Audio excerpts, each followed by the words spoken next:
지방이 범인 콜드웰 에셀스틴 의학박사.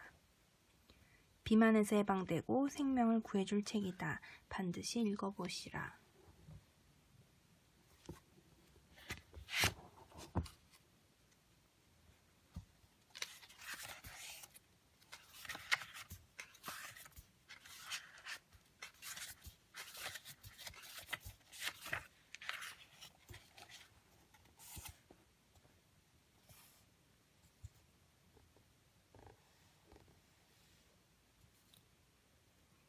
골고루 먹어야 한다는 통념은 진실일까?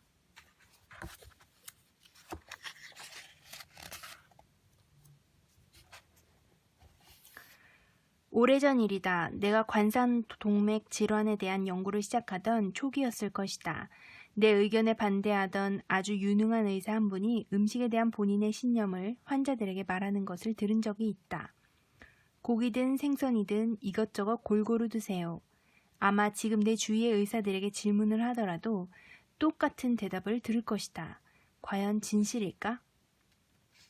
메타 분석이라는 것이 있다. 같은 주제에 대해서도 의견이 분분한 개별의 연구 결과들을 모두 모아서 통합적으로 분석하는 방법을 지칭하는 말이다. 이런 분석이 1988년 관상동맥 질환을 대상으로 행해진 적이 있었다. 위스콘신주에서 행해진 이 연구에서 무려 4,437명의 환자가 참여했던 10가지 실험을 분석해 보았다. 환자들의 절반 정도가 심장 재활훈련 교육을 받았다. 나머지 절반은 이런 교육이 전혀 없었다. 결과는 어땠을까?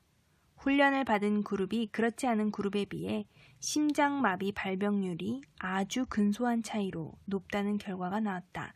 그러나 두 그룹 사이에서 가벼운 심장병의 발병률 차이는 거의 없는 것으로 나왔다. 오히려 심장 재활 훈련을 받는 그룹이 가벼운 심장병의 발병률은 조금 높은 것으로 나타났다.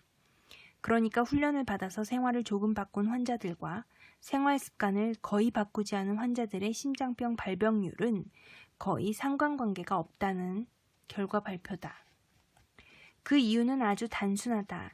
지방 섭취를 조금 절제해서 줄인 사람들의 경우 단지 병의 증가 속도를 조금 낮추었을 뿐이다. 하루에 담배 2갑을 피운 사람이나 1갑을 피운 사람이나 똑같다는 말과 다르지 않다. 완전히 치료하거나 박멸하지는 못할 것이다. 그런 방법이 오히려 아주 천천히 그리고 새로운 방식으로 병을 키우면서 치료를 계속 방해했다는 말과 같다. 2006년 초 미 의학협회 저널에서 출간된 논문에서는 저지방식이 건강의 위험을 감소시키지 않는다는 결론을 내렸다. 지방을 많이 먹으나 적게 먹으나 질병에 걸리는 위험은 비슷하다는 뜻이다. 미 국립보건원의 여성건강 이니셔티브 연구의 일환으로 진행된 연구였는데 무려 8년 동안 49,000명의 여성을 대상으로 했다. 결과는 허무하게도 저지방식을 했던 사람들과 원하는 대로 마음껏 먹은 사람들과 비교했을 때 심장마비나 중풍, 유방암, 대장암에 걸릴 확률이 거의 유사하다는 것이었다. 그러나 이처럼 많은 예산이 투여된 대규모의 연구에도 불구하고 정말 중요한 핵심 사항이 빠져 있었다. 저지방식을 했던 여성들이 섭취한 하루 칼로리 중에서 지방이 차지하는 비율이 무려 29%라는 것이다. 이것은 인간에게 엄청난 양의 고지방이다. 이것은 나와 같은 연구자들이 식물식 중심의 식사로 환자들에게 추천하는 것에 비하면 무려 3배에 해당한다. 여성 건강 이니셔티브 연구와 그 결론은 너무도 많은 문제점을 가지고 있다. 우리는 연구자들에게 이런 질문을 해볼 수 있다. 자동차를 운전할 때 속도를 조금 줄이면 죽을 운명이 살 운명으로 바뀔 수 있을까요?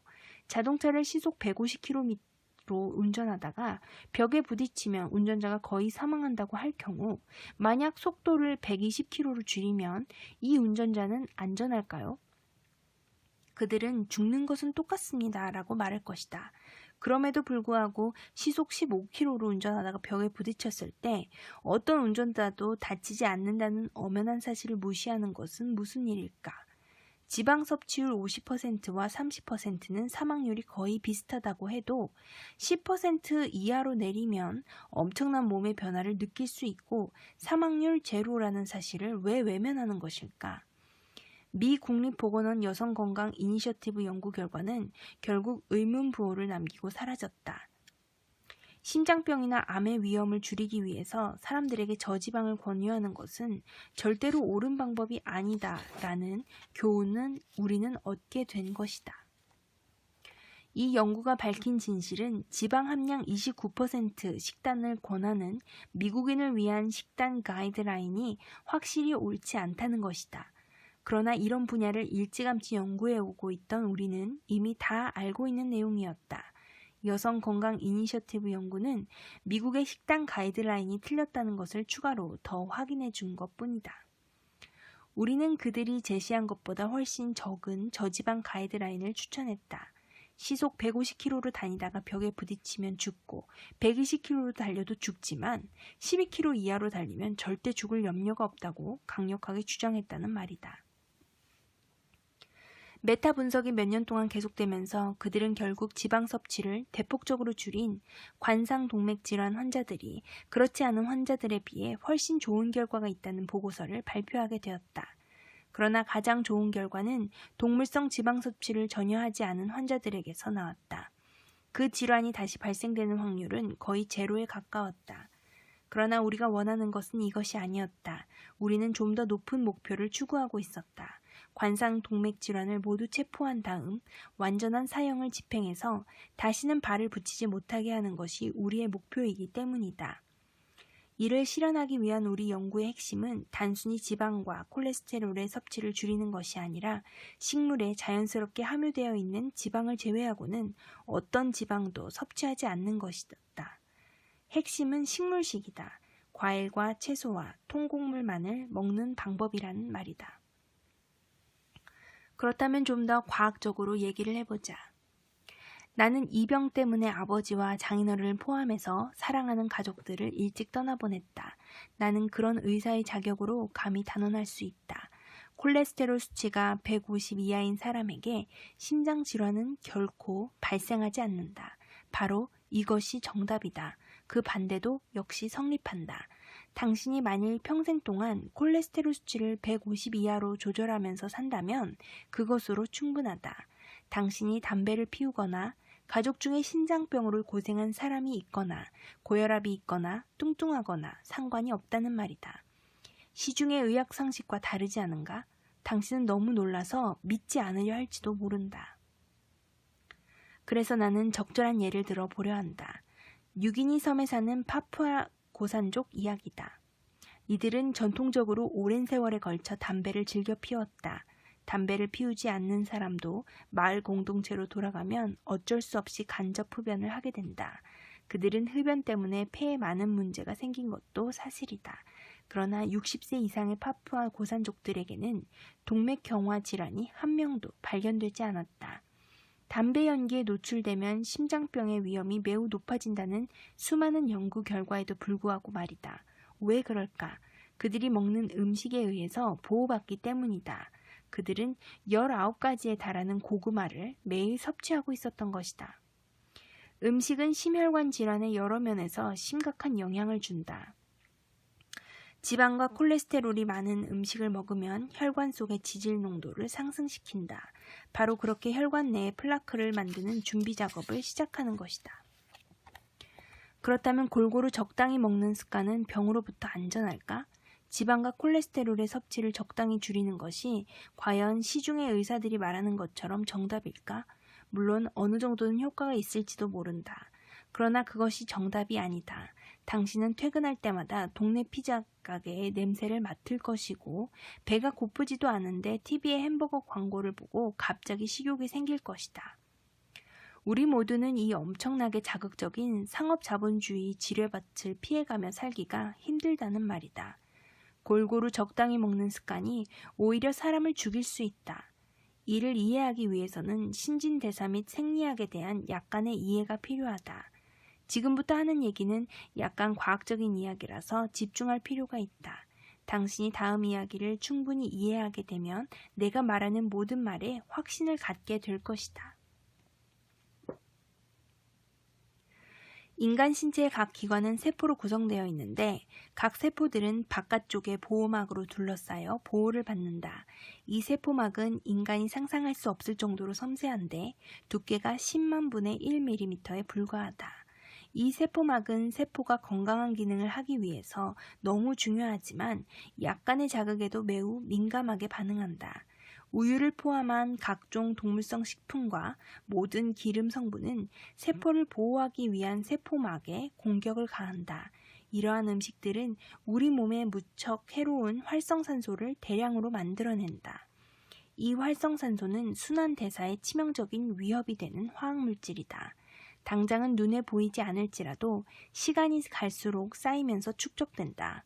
결국 누적된 세포의 상처가 충분히 커지면 당신의 의사가 결론을 내리는 바로 그 질병이 되는 것이다. 그러나 좋은 소식도 있다. 채소와 과일과 각종 통곡물은 그 위험한 활성산소를 발생하지 않는다는 사실이다. 그보다 더 좋은 소식도 있다. 채소와 과일과 통곡물은 해독 효과까지 있다는 사실이다. 진짜로 더 좋은 소식도 말해볼까? 채소와 통곡물은 동물성 식품이나 기름과 달리 활성산소의 생성을 막아내는 산화 방지제의 역할까지 한다는 사실이다. 활성산소를 중화시키는 역할은 물론이거니와 최근의 연구에 의하면 암 발생을 눈에 보일 정도로 현격하게 줄이는 것으로 밝혀졌다. 우리가 전형적인 서구식 식생활을 계속할 때 가장 상처받는 곳은 어디일까? 바로 혈관 내피이다. 이 혈관 내피는 건강한 피가 정상적으로 매끄럽게 흐르게 하는데 매우 중요하다. 혈관 내피는 산화질소를 만들어내는데 산화질소는 혈관을 건강하게 유지하는데 매우 중요한 역할을 한다. 산화질소는 혈관을 확장시켜서 탄력 있는 혈관을 유지시키는 역할이 주된 임무다.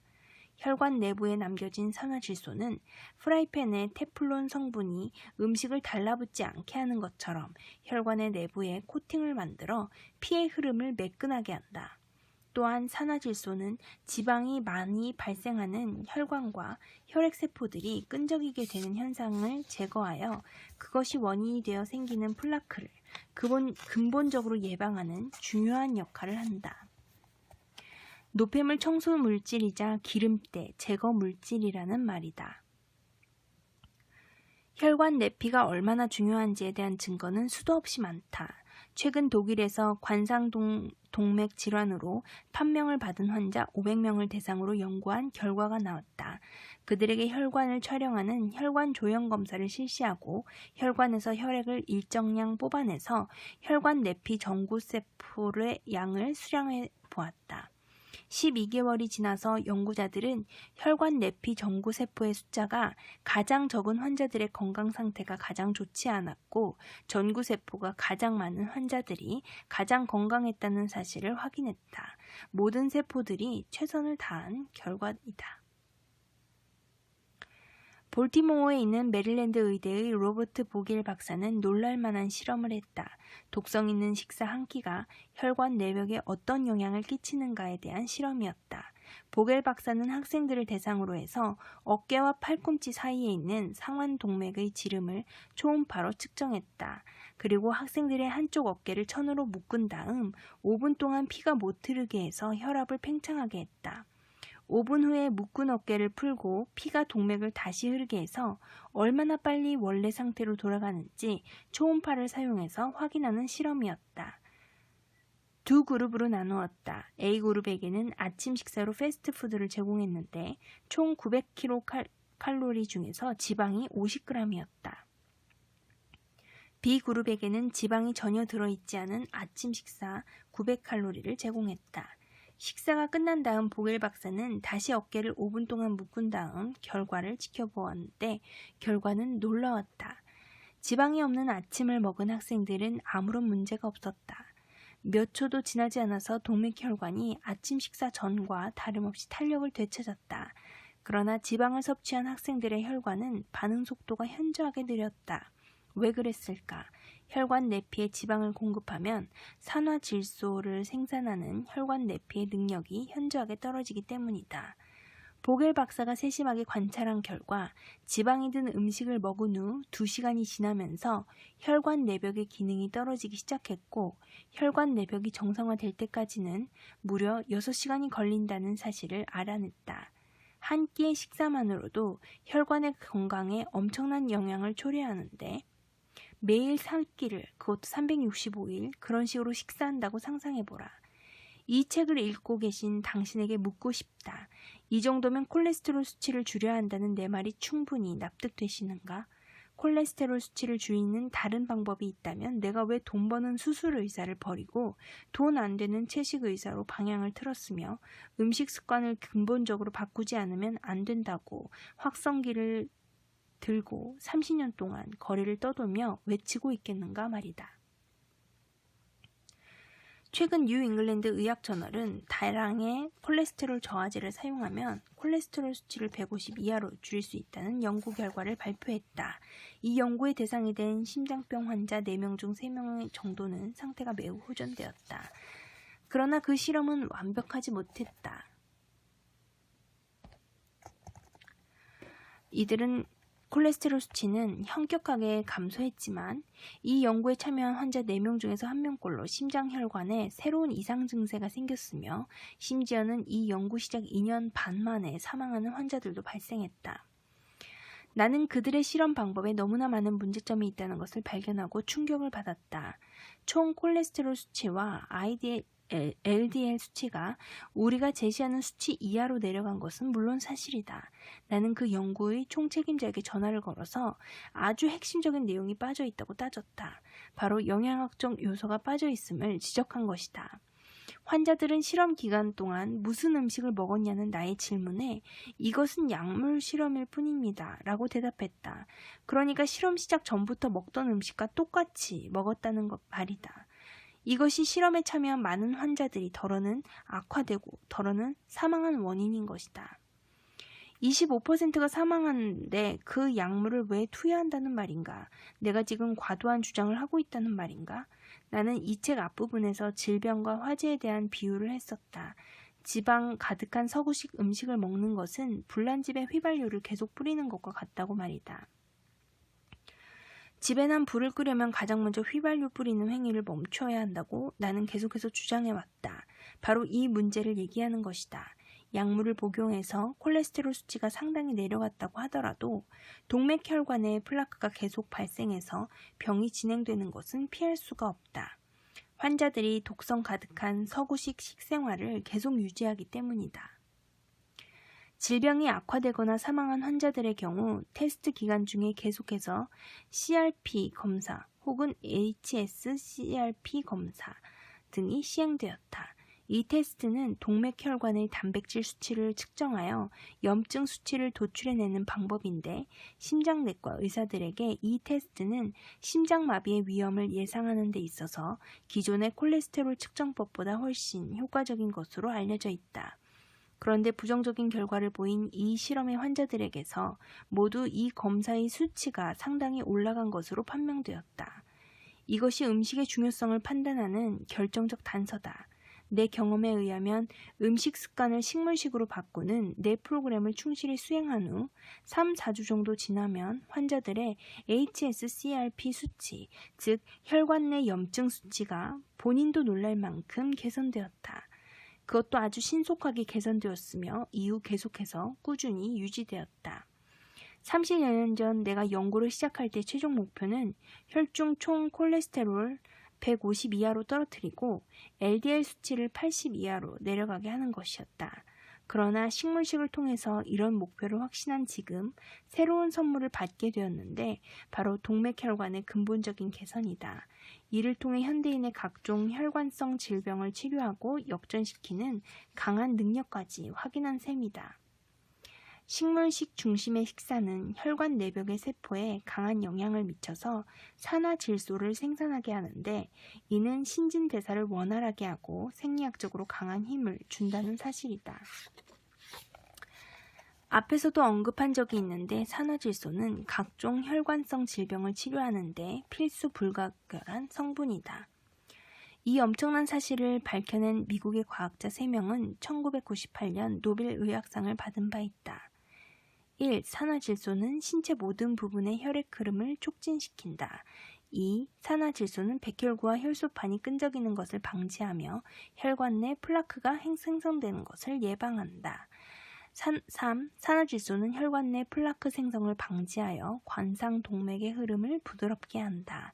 4. 산화질소는 이미 생성된 혈관 내 플라크를 제거하는 역할을 한다. 그렇다면 식물식 중심의 식사가 어떻게 산화질소를 생산해내는지 알아보자. 이를 위해서는 약간의 생리학적 이해가 필요하다. 산화질소를 생산하기 위해서는 L-아르기닌이라 불리는 아미노산이 반드시 필요하다. 이 아미노산은 거의 모든 식물성 음식에서 광범위하게 발견된다. 특별히 뿌리식물, 콩류, 호두 등에 많다. 그림 5는 L-아르기닌이 산화질소 합성효소 NOS에 분해되어 산화질소를 만드는 과정을 보여준다. 바로 아르기닌과 산소에서 산화질소가 생산되는 것이다. 그러나 그림 5에서 보는 것처럼 산화질소는 ADMA 비대칭성 디메틸 아르기닌이라는 경쟁자가 있다. 이 ADMA는 단백질이 우리 몸을 순환하는 과정에서 생성된다. 우리 몸에 ADMA가 지나치게 많으면 산화질소 합성효소 중에 차지하는 L-아르기닌이 현격히 줄어들게 된다. 당연히 산화질소의 생산은 줄어든다. 여러분이 그렇게 중요하다고 생각하는 고기의 단백질이 얼마나 위험한가를 보여주는 이론이기도 하다. 그러나 여기에 ADMA의 거대한 적수가 있으니 바로 DDAH, 디메틸 아르기닌 디메틸 가수 분해 효소라는 긴 이름의 효소인데 산화질소를 순조롭게 생산하기 위해서 ADMA를 파괴하는 역할을 한다. 그러므로 일반적으로 대부분의 심혈관계 질병의 위험성 인자들 ADMA를 파괴하는 DDAH라는 효소의 능력에 의해 좌우된다고 보면 정확하다. 이처럼 생리학적인 과정을 살펴보면 그동안 내 프로그램에 참여해서 식물식을 했던 환자들이 어떻게 심장병을 치료하고 건강해졌는지를 잘 알 수 있다. 식물식 중심의 식사는 위에서 보는 것처럼 심혈관 질환의 위험인자를 감소시키거나 완전히 제거하는 것이 분명해졌다. 식물식에 적극적일수록 질병의 위험은 더욱 감소하게 된다. 이런 방식으로 그들은 가장 위협적인 심장병 증상인 협심증을 사라지게 했던 것이다. 일반적으로 각종 육체 활동이나 감정적인 자극도 산화질소를 생산하고 혈관을 확장시키며 심장으로 가는 피의 흐름을 촉진시킨다. 동맥혈관 질환을 가진 환자들의 경우 혈관 내벽의 능력이 매우 낮아 있는 상태다. 그러나 동맥혈관이 좁아진 상태에서는 혈관을 확장시키기가 매우 힘들고 그로 인해 심장은 적절한 피의 순환을 기대할 수 없게 된다. 결과적으로 어떤 증상이 생길까? 바로 통증이다. 어떤 사람에게는 가벼운 통증일 수도 있고 어떤 사람에게는 가슴을 쥐어짜는 통증일 수도 있다. 많은 환자들은 반불구 상태가 되어서 심한 운동이나 섹스 또는 강한 감정을 표현하는데 두려움을 느끼게 된다. 그런 환자들을 구하는 방법은 바로 심장 근육에 더 많은 피를 흘려보내는 일이다. 비록 일부분의 동맥혈관이 막혀있다 할지라도 피가 계속 흐르는 것은 너무도 중요한 일이기 때문이다. 이 책을 읽고 계신 당신에게 다시 묻는다. 어떻게 하면 좋겠는가? 그렇다. 혈관 내벽의 능력을 회복시켜서 산화질소를 자꾸 생산하면 된다. 음식 습관을 바꾸어서 확인된 근본적인 변화는 너무 아름다워서 숨이 턱 막힐 지경이다. 1996년 심장 근육이 심하게 상해서 거의 괴사된 환자에게 식물식을 통해서 회복시킨 경험이 있었다. 나는 이 환자를 치료하기 전에 심장을 촬영해 두었다. 식물식과 함께 소량의 콜레스테롤 저하제도 복용하도록 했다. 10일이 지난 후에 결과는 놀라웠다. 이 환자의 콜레스테롤 수치가 248에서 무려 137까지 떨어졌다. 3주 후에 같은 방식으로 심장을 다시 촬영해 보았더니 실험 전에 괴사되었던 심장 근육 주변에 아름답게 피가 흐르는 것을 발견했다. 이 사진을 보면 아무도 의심할 수 없을 것이다. 생활 습관, 그 중에서 음식을 근본적으로 변화시킨 결과는 이처럼 놀라운 것이다. 누구든지 식물식 중심의 식사를 하면 혈관 내피를 신속하게 복구시켜서 산화질소를 생산하게 되고 결국에는 강물이 거침없이 강을 흐르는 듯한 매끄러운 혈관을 갖게 된다는 말이다. 나의 이러한 성공은 다른 의사들의 유사한 연구로 이어졌다. 클리브랜드 클리닉 방사선학과의 리차드 브룬겐 박사와 레고이고 박사 및 병리학과의 캔디스 머천스 박사가 참여했다. 이 연구 결과는 그림 7, 8, 9, 10에 나와 있다. 이 결과는 식물식 중심의 식사와 콜레스테롤 감소가 얼마나 긴밀하게 연관이 있는지 명명백백하게 보여주었다. 쓰레기로 막혀있던 강물이 힘차게 흐르듯이 거의 멈춰있던 혈관이 흘러서 심장을 힘차게 뛰게 만들었던 것이다. 나는 이런 결과가 곁가지 동맥 때문이 아니라는 것을 강조하고 싶다. 곁가지 동맥이 생성되려면 몇 달에서 몇 년의 시간이 필요하다. 게다가 이 곁가지는 심장혈관에 충분한 혈액을 보내주지 못한다는 것이 이미 여러 연구를 통해 잘 알려져 있다. 하지만 이 환자들은 우리가 제안한 대로 식습관을 바꾸자 단 3에서 12주 만에 심장으로 다시 충분한 양의 혈액이 흘러들어가기 시작했다. 불과 3에서 12주 만에 일어난 일이다. 우리가 제시한 식물식으로 음식을 바꾼 지 불과 2, 3주 만에 그들을 죽음에서 부활시킨 것이다. 한번 시작하면 수없이 반복할 수밖에 없는 수술을 하지도 않고 말이다. 그런 과정을 거치면서 집안은 파산하고 육체는 거의 시체가 될 수밖에 없는 그런 수술을 하지도 않고 말이다. 맹세컨대 우리는 그들의 몸에 전혀 칼을 대지도 않았다. 그런데도 그들은 무덤 속의 나사로처럼 부활했다. 물리학을 배운 학생이라면 속이 텅 빈 관의 액체 흐름에 관해 정의한 푸아제유의 법칙을 잘 알 것이다. 정원용 호스를 소방 호스로 바꾸었다고 생각하면 쉬울 것이다. 찔끔거리며 물이 나오는 불량 호스를 지름이 큰 새 호스로 바꾼 셈이다. 이처럼 혈관이 원래대로 원상복구되면 혈관의 흐름은 크게 좋아질 것이다. 혈관을 촬영해보면 의사든 환자든 누구나 알 수가 있다. 이처럼 새 혈관을 되찾는 데 걸리는 시간은 얼마나 될까? 그렇다. 식물식을 시작하고 몇 주 만에 가능한 일이다. 놀랍지 않은가? 이처럼 우리의 혈관을 보호하고 회복시키는 혈관 내벽의 시스템은 무척 놀라운 것이다. 우리는 우리가 마음먹은 대로 혈관을 파괴할 수 있지만 지방에 찌든 음식을 먹어서 파괴된 우리 몸을 건강하게 회복시킬 수도 있다. 이렇게 장황하게 말했음에도 확신이 서지 않으신가? 그렇다면 내 본래의 실험에 참여했던 환자들에게 무슨 일이 일어났는지 다시 한번 살펴보자. 나는 아무리 시간이 오래 걸리더라도 당신을 확신시키고 싶다. 이 모든 일들은 비싼 장비를 동원해서 당신의 가슴을 열어내고 각종 어지러운 화학약품을 투여해야만 더 많은 돈을 버는 의사의 한 사람으로서 아버지와 장인과 수많은 친척들을 의사로 둔 나로서 그럼에도 불구하고 너무도 젊은 나이에 죽음을 맞이한 그들을 바라본 나로서 이것은 정말 너무도 놀라운 일이기 때문이다.